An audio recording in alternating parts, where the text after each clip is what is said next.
Hey guys, so the first thing that we're gonna go over is your front rack position. So when we're looking for a good front rack position for your cleans and for your front squats, for your thrusters, all of it, we're trying to get your bar resting on your shoulders with your elbows relatively high. So if you were to take your hands away, the bar is still gonna stay in that same position, kind of tucked right underneath your chin. So probably the most common thing is not being able to lift the elbows high and then having this low front rack position. And when we do that, it kind of internally rotates our shoulders. It makes us much weaker in our upper back, and then the ability to engage the core, the ability to use the legs as needed is severely diminished. So here's 4 things that you can start doing every single day, or at least every other day, to try to get more mobility. Specifically, we're looking for mobility from your T-spine, which is kind of like the top end of your rib cage, almost to the top end of your shoulder. So right in that upper mid back, that place where you get super sore on a front squat. We're also going to be working a little bit on the lats, so this big bulky muscle on the side for most of us. If that muscle is really, really tight, it's not going to have the ability to stretch and lift the elbows high, especially while keeping the shoulders back. So we're going to work on the lats a little bit. And we're also going to work a little bit on the external rotation. So external rotation of the shoulder is, so if you can get your elbows up, but your hands are on the inside of your shoulder, you still are going to be pulled forward in this position. You're still going to be internally rotated. So again, it's not using your core or your upper back for those stable, heavy weights to be able to come up with your chest up. So the external rotation, it can be missed if you can't get your hand from the inside of your shoulder to the outside of your shoulder, like I'm showing you now. So this is an externally rotated shoulder, an internally rotated shoulder. And most often, the only time we're gonna have a little bit of internal rotation on the shoulder is using a goblet for like a goblet squat, or when we start working on dips and all that. So external rotation, thoracic spine, and lats are gonna be the biggest thing that we start to stretch. Most people think it's the wrist. It can be, but most often it's not. So here are the 4 things. I'm gonna zoom in and then I will show you one-on-one. So this is what you'll be doing every day or every other day. So the first is gonna be a T-spine opener. So that's gonna be on the floor, just with your body weight. You're gonna do 3 sets of 5 reps per side. The second is going to be wall slides. These are against any wall in your house, sitting on the floor. Super easy setup. You're gonna do 3 sets of 8 reps with about 30 seconds of rest in between, because those will make your shoulders burn. Next is gonna be a backwards arch hold, or basically like a back bend. So I'm gonna show you how to set that up in your house. It's gonna be 3 sets of 20 to 30 seconds. Okay, just making sure you're driving through the floor with your hands and getting your hips as high as they need to be. And the last is going to be the lat stretch in your door frame of any door in your house. So that's similar to what we do on the rig. You're gonna do 3 sets of 30 seconds per side. So just a little bit more volume than what we do right before the workout, but this is your time to work on it. So let's take the time to work on it. So the first thing that I'm gonna show you again is going to be the T-spine opener. So I'm gonna move this a little bit closer. And what you wanna remember here is that speed is not what we're going for. We're going for control and actually like a little bit of slowness. So I'm gonna go all the way back here. The goal for this exercise So you're gonna lay down on your side. You're gonna do this on both sides. So if I'm laying down on my right side, my right arm is gonna be extended out. And then I'm gonna get my right knee and I'm gonna put it over my left knee and I'm gonna put it over my right, okay? So when I start, I can have my head down on the ground. So now I'm gonna work with my left hand. So what I'm going to do is I'm going to reach out in front of my right arm, and then the goal is to trace my fingertips along the floor and get as much rotation in my upper back as I can. I'm also going to trace it back, and I'm going to take some really deep breaths. So that is one. You're gonna let your eyes follow your hand as you open up. Notice the hips do not move. The hips are stationary. I'm breathing,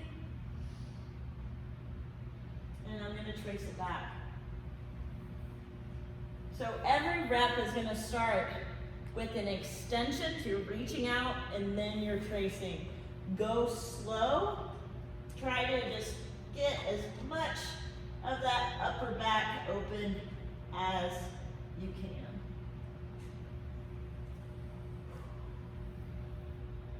Okay, after doing that side, coach got out of the way, we're going to do the other side.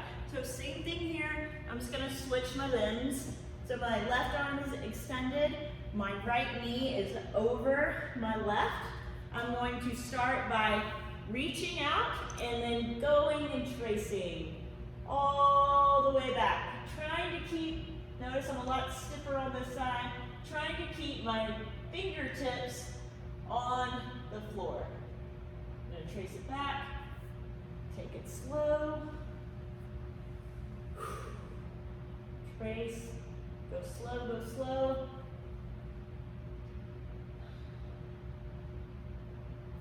And then back. So, depending on your personal mobility, you might not be able to go as far as I did, especially on my other side, but you go as far as you can, keeping your fingertips on the floor. And if you can't go that far, then stop and then come back. If you want to do a little pause at the end range, then do a little pause. But for that one, that's the T-spine opener. You're going to do 3 sets of 5 on each side. Okay? The next exercise is going to be the wall slides. So on the wall slides, we've done these before in class. You're going to find it in the wall of your house. You're going to sit down on the floor, and you're going to back your back all the way up to the wall. So very important note, you want to make sure that your low back is actually touching the wall. Okay? So next, I'm going to get my shoulders back. I'm going to try to keep my rib cage down like I preach all the time. Okay? You can bend your knees. You can bend them as much as you need to in order to keep your low back on the wall and your rib cage down. Okay? This position can be a lot harder than that position. So do whatever is necessary. The wall slides are going to start in this position. This is going to work on your external rotation. Okay, so we're going to keep our hands and our elbows on the wall, in contact with the wall the whole time, and we're going to try to keep the rib cage down. Okay, so looking straight ahead, I'm going to slide up as far as I can. It's super hard, and then I'm going to breathe out, coming down, and then squeeze my elbows into by my side. I'm going to go back up,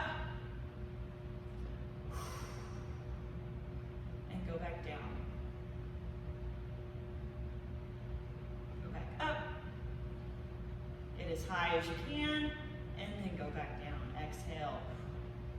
All right, guys, so you're going to do 3 sets of 5 reps with a 30-second rest in between, because that will make the back of your shoulders a little fatigued and maybe burn a little bit. And you do the best you can. So if your hands look like this, they look like this. But the more you do this, the more mobility you're going to get, and you're going to eventually be able to have your elbows and your hands on the wall. So not necessarily forcing it as hard as you can. Maybe get the elbows first, and if the hands are out, the hands are out, and then as you keep going and you keep doing this, it will improve, okay? All right, the next one is a big weakness of mine, and it's the back bend. So you can use, the higher the object you have, the easier it will be, okay? If you wanna just lay on your bed, like lay down flat on your bed and do it, that will be even easier. So we're trying to get in an extended position, okay? So this is very important for holding a handstand. This is very important for having a barbell over your head, and to overall the ability to keep your chest in an upright position. So I'm gonna use a bench. You can use a chair, you can use your couch, and like I said, you can use your bed, even if you wanna use your bed. Okay, so I have one of the benches here. Now the tricky part is just getting set up, okay? So when you get set up on this arch hold, you're going to first sit down, okay?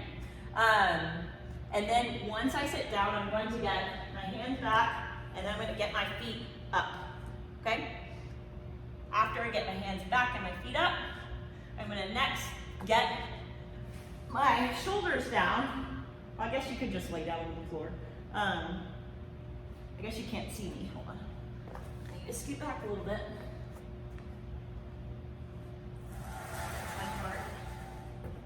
About doing this on your iPhone. Okay, so I'm going to start over. Maybe it's just easier to get your back on the floor first. Okay. All right. So now I'm on the ground. You can see me now. I'm going to get my hands and I'm going to face my fingers away from my body next to my shoulders. Okay? This already might be hard for some of you. So after I get that, I'm going to lift up my hips. I'm going to get my feet flat on the object, and then I'm going to press up and I'm going to hold. So I'm not forcing my neck through, I'm looking straight ahead, and I'm holding and breathing.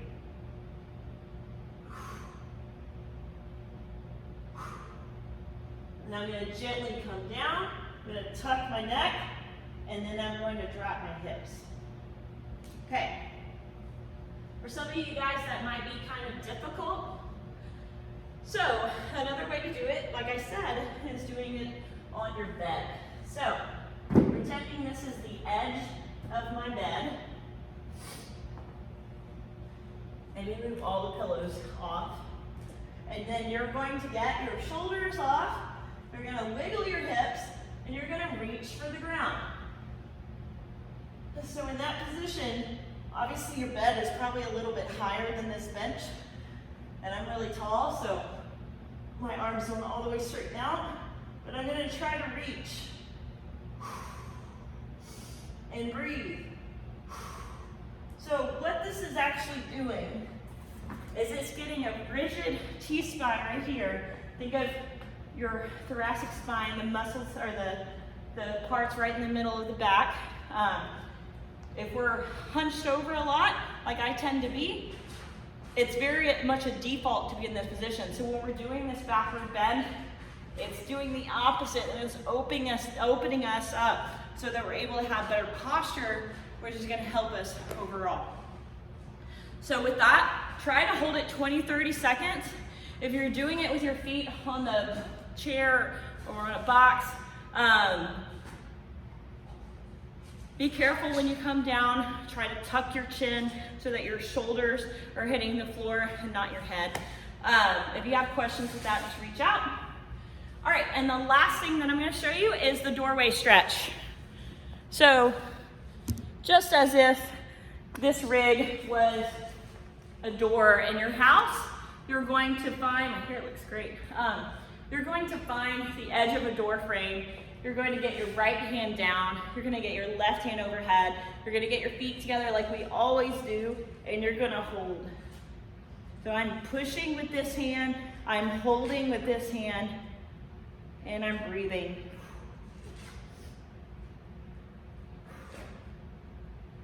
Really just trying to concentrate on reaching that hip out, lengthening this whole lat and tricep.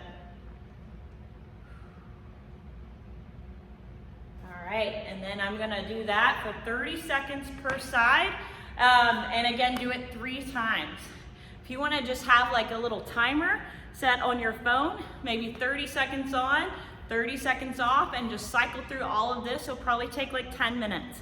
And that's worth your time. It's 10 minutes, you're doing something and you're not looking at the news and you're not feeling like you're unproductive. So it will help. So if you have questions about those 4 movements, again, we have the T-spine opener, we have the wall slides, we have the backwards arch or the back bend, and then we also have the lat stretches, okay? Good luck. Let me know if you have questions.